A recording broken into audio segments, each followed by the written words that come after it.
corner office. In the heart of a bustling metropolis stood a skyscraper that was the epitome of modern corporate ambition. Its glass facade reflected the city's ceaseless energy, and within its walls was an office that was both a symbol of success and a labyrinth of disorientation. It was here that a man named Orson embarked on what he hoped would be the beginning of a promising career. Orson was an unremarkable individual with modest aspirations. His job application had seemed ordinary, and his interview had been a formality. Yet, the day he began his employment, he was greeted by a surreal atmosphere that hinted at something beyond the mundane. The office was immaculate but eerily quiet, with a cold, sterile quality that felt both intimidating and alien. Assigned to a cubicle tucked away in the farthest corner of the office floor, Orson felt a subtle unease as he settled in. His cubicle, while perfectly organized, was isolated from the rest of the workspace. The surrounding cubicles were uniformly occupied,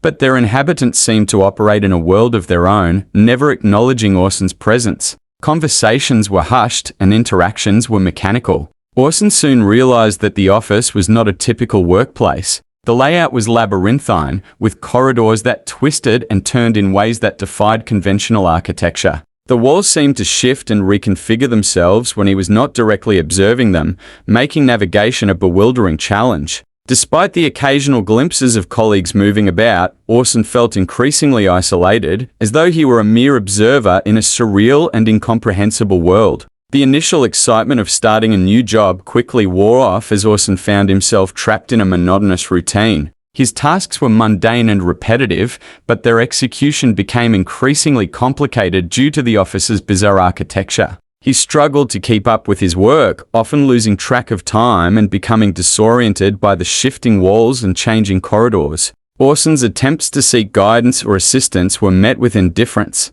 Colleagues, while seemingly polite, offered no real help and avoided direct interaction. Their responses to his questions were vague and unhelpful, and they seemed to be part of a broader, enigmatic system that Orson could not penetrate. His inquiries about the office's layout and his own role were met with cryptic answers, further deepening his confusion. As Orson became more immersed in his work, the peculiarities of the office began to take a toll on his mental state. He started experiencing hallucinations and paranoia. The once familiar office space now appeared as a nightmarish maze, and the walls seemed to close in on him. He would find himself walking in circles, unable to find his way back to his cubicle or to locate the exit. The pressure of the job and the oppressive environment combined to create a growing sense of dread. One particularly disorienting day, Orson stumbled upon a hidden door behind a bookcase in his cubicle. The door was unlike any other in the office. It was ornate and seemed to have been intentionally concealed. Driven by curiosity and desperation,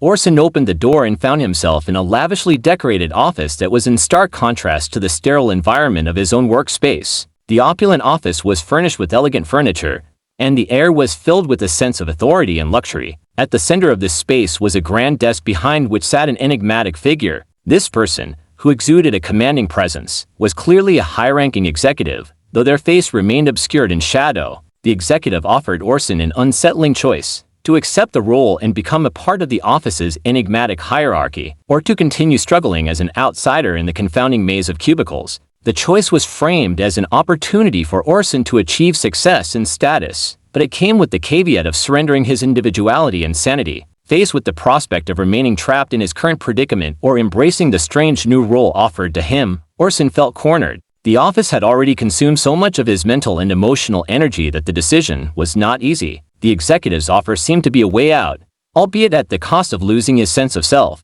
Orson ultimately chose to integrate into the office's hidden hierarchy. As he accepted the role, he found himself undergoing a transformation. His new position came with privileges and access to areas of the office that had previously been off-limits. However, the more he integrated, the more he felt himself losing touch with his former identity. The walls that once seemed oppressive now felt like they were a part of him, and the shifting corridors became a symbol of his new existence. In time, Orson became a figure within the office's mysterious hierarchy, his former self a distant memory. The labyrinthine office had claimed another individual, and Orson's story became part of the corporate world's enigmatic and ever-changing landscape. The boundaries between reality and illusion had become indistinguishable, and Orson was now a product of the very system he had once sought to understand. The office continued to function as a surreal maze, its corridors and cubicles forever shifting and changing. New recruits would come and go, each experiencing their own disorienting journey. The office's enigmatic nature remained a constant, a place where success and madness were intricately entwined, and where the quest for meaning was as elusive as ever. This extended narrative further explores the psychological and existential themes present in Corner Office, delving into the surreal and unsettling aspects of the corporate world depicted in the story.